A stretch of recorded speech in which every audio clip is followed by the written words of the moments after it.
en la 102.7 en Arraigo, acá en La Ferrer, en el corazón de La Ferrer, si no se nos van a enojar los muchachos de La Ferrer. Estamos en comunicación con un columnista nuestro, con Manolo Trimboli. Él es trabajador del Hospital Posadas, que nos está dando una mano desde que empezamos los sábados. Manolo, buen día, te damos la bienvenida a este programa número 107. Bueno. Bienvenido al 107. Buen día, Manolo, ¿qué tal?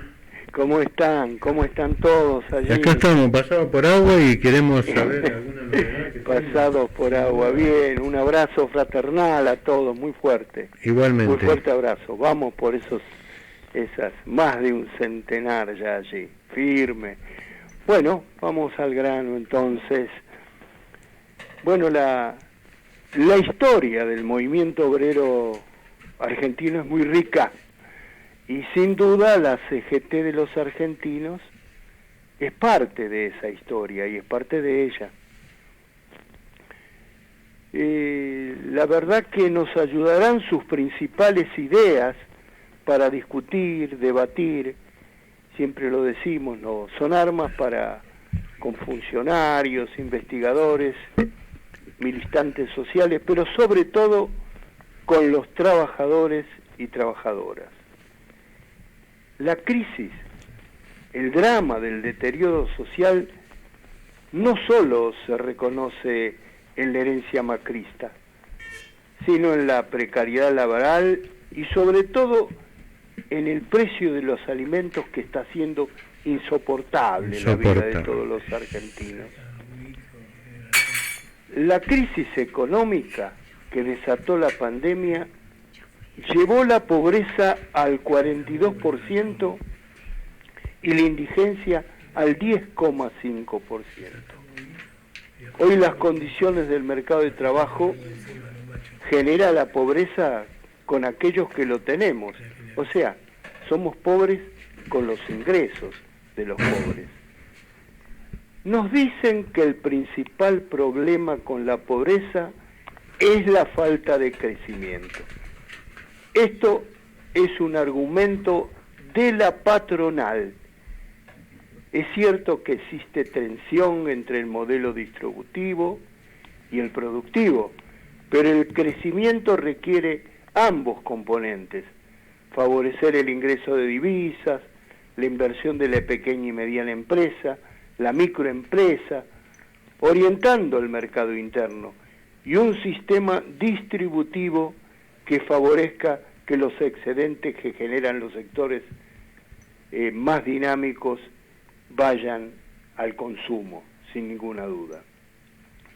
Debemos prever que el crecimiento económico no va a implicar una importante absorción de la mano de obra disponible.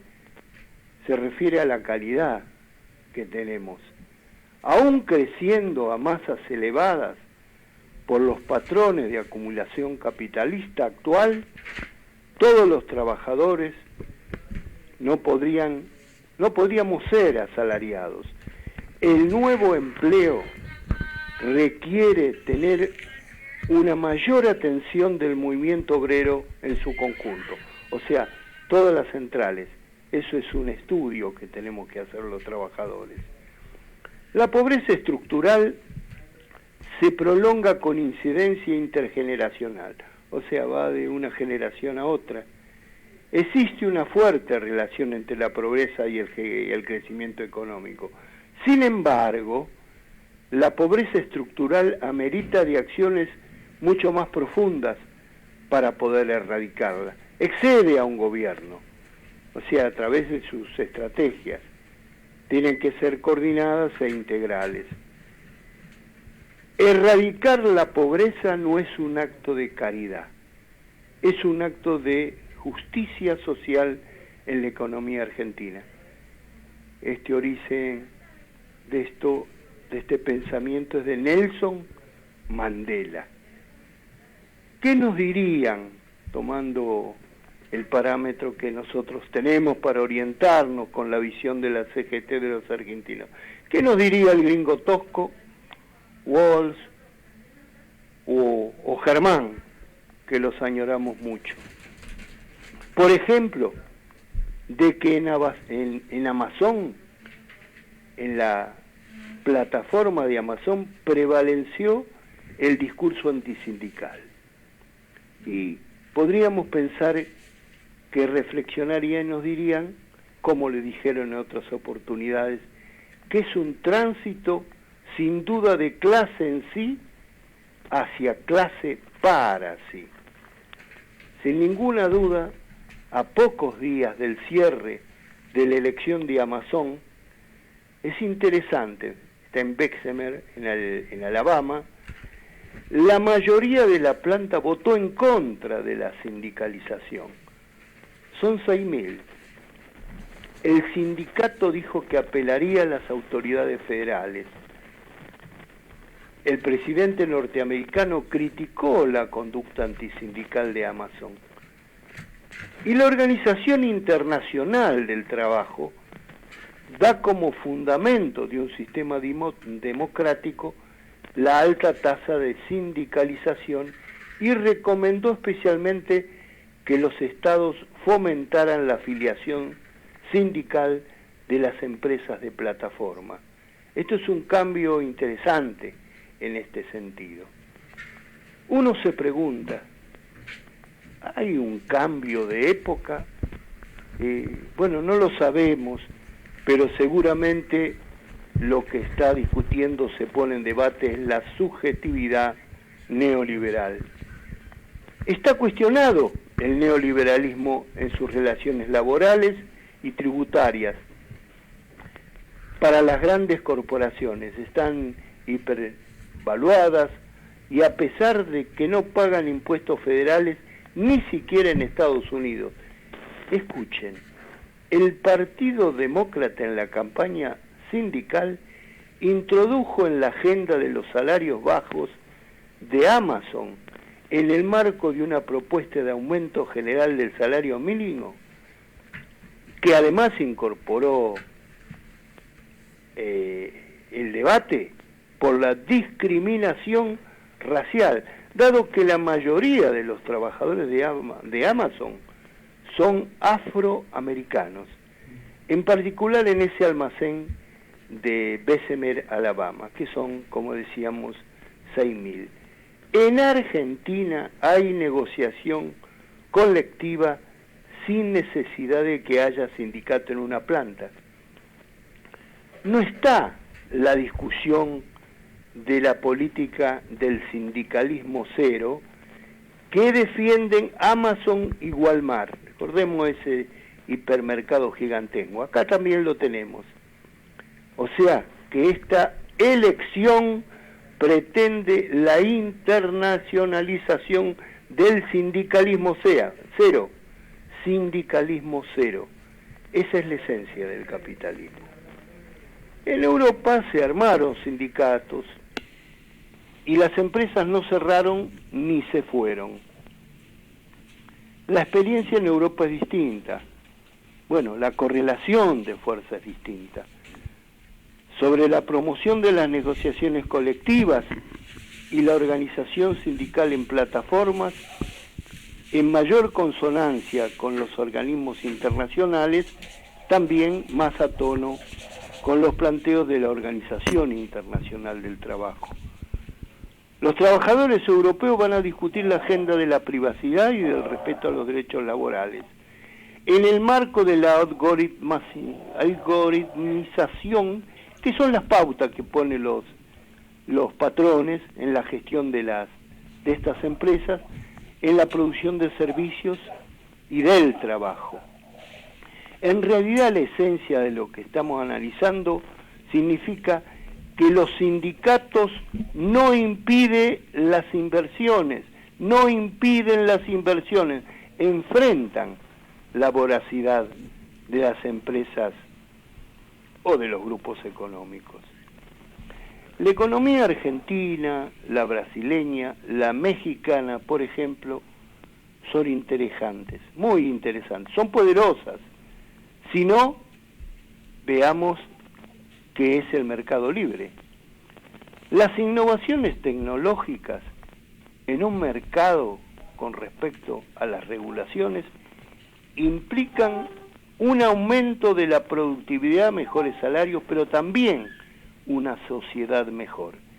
En realidad, lo que ocurre es que no soportan la visión populista de la historia y que se imponga la agenda de América Latina.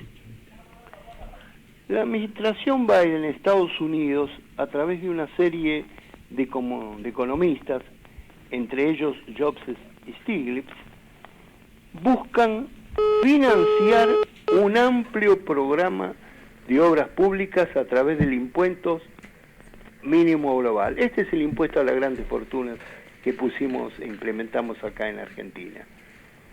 Las políticas de libre comercio y desregulación a los monopolios financieros entre países que se desarrollan en el último tercio del siglo pasado a través de la globalización puso a competir a las economías del público, del mundo, por la atracción de inversiones.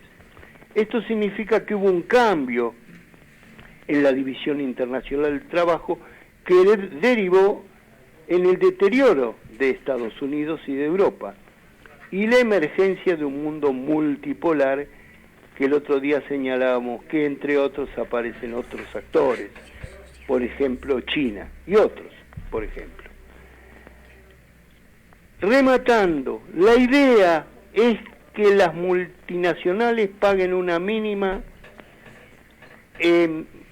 mínimo impositivo que rondaría el 21% aproximadamente, más allá del país en que estén localizados. Fíjense, este impuesto se está discutiendo en la meca del imperio, en la casa del imperio. Los compañeros, las compañeras de la CGT de los argentinos que podrían reflexionar hoy. Nosotros podríamos pensar, parafrasearlos, imaginarlos, soñarlos, una reforma tributaria integral. El impuesto a las grandes fortunas no debe ser un tributo, debe ser una ley, un impuesto a las rentas financieras, a las rentas mineras, a la tenencia de la tierra, etcétera. O sea, clase para sí. Hoy es luchar con este objetivo filosófico, político de los trabajadores contra la catástrofe económica, la catástrofe ecológica, la pandemia y la destrucción de las democracias. Algunas ideas que surgen de la rica experiencia de la CGT de los argentinos. Fraternalmente, muchísimas gracias, de nuestra agrupación, Julio, compañeros, y algunas reflexiones para ser debatidas, sin ninguna duda. Gracias, Manolo. Impecable. Impecable. Así que, el sábado que viene nos vemos. Hablaremos un 1 de mayo, ahí estaremos. Combativo, revolucionario. Revolucionario, combativo, cultural. Así. Estaremos acá en la 102.7 a las 11 de la mañana, escuchándote, Manolo, como todos los sábados. Un gran abrazo. Un gran abrazo, saludos a la familia. Cuidémonos. Exactamente. Un gran abrazo para todos, un abrazo desde el alma. De clase. Hasta luego, gracias. Hasta luego. Hasta luego.